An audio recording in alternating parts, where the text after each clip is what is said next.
Assalamualaikum warahmatullahi wabarakatuh. Salam sejahtera bagi kita semua. Kami dari kelompok 7 ingin mempresentasikan hasil materi kami yang bertema hal-hal yang berkaitan dengan wajib pajak, syarat subjektif dan objektif. Sebelum kami memulai presentasi pada kesempatan kali ini, izinkan saya untuk memperkenalkan anggota kelompok kami. Yang pertama, Dava Ibrahim, NIM 271. Yang kedua, lalu Arya Syir Hidayat, NIM 278. Yang ketiga, Agung Prasetyo, NIM 279. Faizal Rangga Kusuma, NIM 283. Renaldi Fadil Haptal, 286. Elvira Maulida, NIM 320. Nadila Nur Kodria, NIM 329. Dan yang terakhir, Hari Wijaya, NIM 334. Materi yang akan dibahas pada kesempatan kali ini, yang pertama, persyaratan subjektif. Dan yang kedua, persyaratan objektifnya. Untuk yang materi pertama, persyaratan subjektif akan dibacakan oleh teman saya. Dipersilakan. Baik, persyaratan subjektif. Yang pertama, persyaratan subjektif adalah persyaratan yang sesuai dengan ketentuan mengenai subjek pajak dalam Undang-Undang Pajak Penghasilan 1984 dan perubahannya.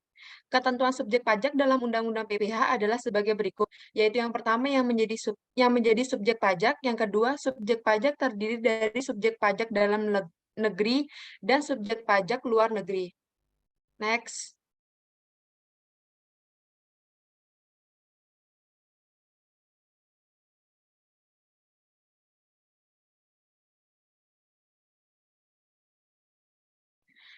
Satu, yang menjadi subjek pajak adalah satu orang pribadi, dua warisan yang belum terbagi sebagai satu kesatuan menggantikan yang berhak, tiga badan, empat bentuk usaha tetap.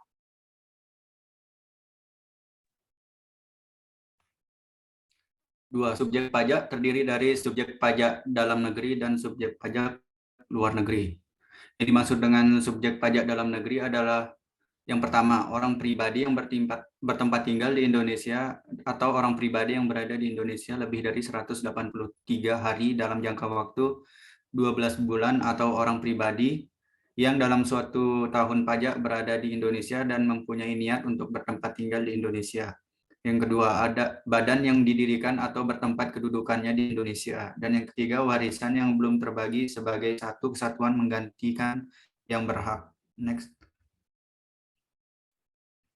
Yang dimaksud dengan subjek pajak luar negeri adalah orang pribadi yang tidak bertempat tinggal di Indonesia atau berada di Indonesia tidak lebih dari 183 hari dalam jangka waktu 12 bulan, dan badan yang tidak didirikan dan tidak bertempat kedudukan di Indonesia yang menjalankan usaha atau melakukan kegiatan melalui bentuk usaha tetap di Indonesia. Yang kedua, orang pribadi yang tidak bertempat tinggal di Indonesia atau berada di Indonesia tidak lebih dari 183 hari dalam jangka waktu 12 bulan, dan badan yang tidak didirikan dan tidak bertempat kedudukan di Indonesia yang dapat menerima atau memperoleh penghasilan dari Indonesia bukan dari menjalankan usaha atau melakukan kegiatan melalui bentuk usaha tetap di Indonesia.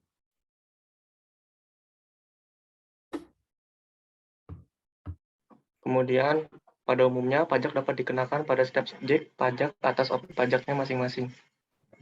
Pajak subjektif merupakan pungutan yang berasal dari orang pribadi dan telah dikukuhkan sebagai wajib pajak dengan memiliki nomor pokok wajib pajak atau NPWP sebagai syarat administrasi untuk melaksanakan hak dan kewajiban perpajakannya. Salah satu contohnya ialah pajak penghasilan. Sebaliknya, pajak objektif yakni pajak yang pengenaannya memperhatikan individu wajib pajak. Setelah itu, menetapkan objek pajaknya. Orang pribadi memiliki subjek pajak dalam negeri, yaitu bertempat tinggal atau berada di Indonesia lebih dari 183 hari dalam 12 bulan, atau dalam 1 tahun pajak berada di Indonesia dan mempunyai niat bertempat tinggal di Indonesia. Syarat kewajiban pajak subjektif seperti tercantum menunjukkan bahwa jika seseorang termasuk dalam kategori subjek pajak dalam negeri. Undang-Undang Pajakan Pasal 2 ayat 3. Orang pribadi memiliki subjek pajak dalam negeri, yaitu bertempat tinggal atau berada di Indonesia lebih dari 183 hari dalam 12 bulan, atau dalam 1 tahun pajak berada di Indonesia dan mempunyai niat bertempat tinggal di Indonesia. Syarat kewajiban pajak subjektif seperti tercantum menunjukkan bahwa Jika seseorang termasuk dalam kategori subjek pajak dalam negeri UU PPH pasal 2 ayat 3, maka sejak saat dilahirkan yang bersangkutan sudah memenuhi kewajiban pajak subjektif. Kewajiban pajak subjektif merupakan syarat kumulatif yang harus dipenuhi pada saat menentukan apakah seseorang atau badan wajib NPWP atau tidak. Persyaratan objektif adalah persyaratan bagi objek pajak yang menerima atau memperoleh penghasilan atau diwajibkan untuk melakukan pemotongan atau pemungutan sesuai dengan ketentuan Undang-Undang Pajak Penghasilan 1984 dan perubahannya.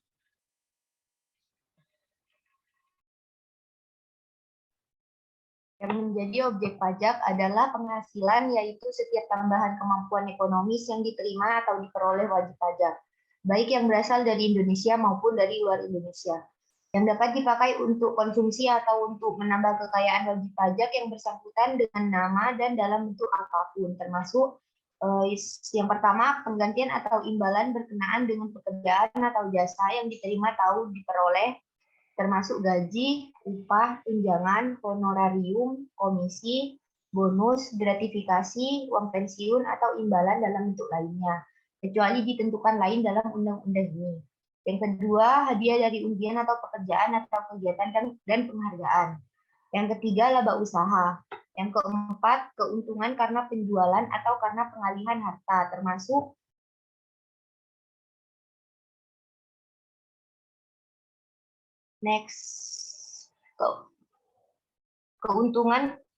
keuntungannya adalah yang pertama, keuntungan karena pengalihan harta kepada perseroan, persekutuan, dan badan lainnya sebagai pengganti saham atau penyertaan modal. Yang kedua, keuntungan yang diperoleh perseroan, persekutuan, dan badan lainnya karena pengalihan harta kepada pemegang saham, sekutu atau anggota. Yang ketiga, keuntungan karena likuidasi, penggabungan, peleburan, pemekaran, pemecahan, atau pengambil alihan usaha. Yang keempat, keuntungan karena pengalihan harta berupa hibah, uang atau sumbangan, kecuali yang diberikan kepada keluarga saudara dalam garis keturunan lurus 1 derajat. Dan badan keagamaan atau badan pendidikan atau badan sosial atau pengusaha kecil, termasuk koperasi yang ditetapkan oleh Menteri Keuangan, sepanjang tidak ada hubungan dengan usaha, pekerjaan, kepemilikan, atau penguasaan antara pihak-pihak yang bersangkutan. Dan yang kelima, penerimaan kembali pembayaran pajak yang telah dibebankan segala biaya sebagai biaya. Jika seseorang sudah memenuhi syarat subjektif dan syarat objektif, maka wajib untuk membayar pajak. Dalam Undang-Undang Pajak sudah dijelaskan, jika seseorang dengan sengaja tidak membayar pajak yang seharusnya dibayarkan, maka ada ancaman sanksi administratif maupun hukuman secara pidana.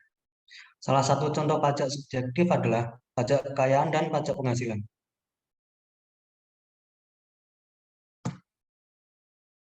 Pajak kekayaan. Pajak harta kekayaan merupakan pajak yang dikenakan terhadap seluruh aset kekayaan yang dimiliki oleh setiap wajib pajak. Terkait dengan penilaian harta, pajak kekayaan dapat dikenakan terhadap keuntungan modal. Ada 3 basis pemajakan untuk pajak kekayaan, yaitu penghasilan, konsumsi, dan kekayaan.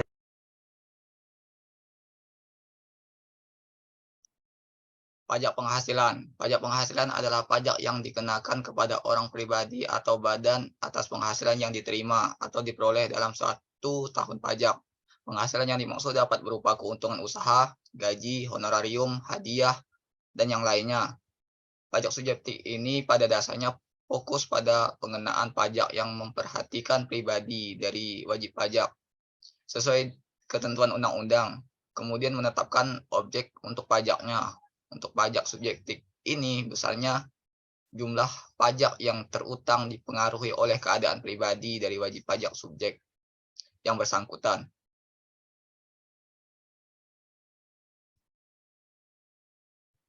Nah, ini sedikit referensi, salah satu referensi yang kami ambil. Baik, sisanya kami kembalikan ke moderator. Baik, sekian presentasi mengenai materi syarat subjektif dan objektif berkaitan dengan wajib pajak yang dapat kami paparkan. Semoga bermanfaat bagi kita semua. Kurang lebihnya kami mohon maaf. Assalamualaikum warahmatullahi wabarakatuh.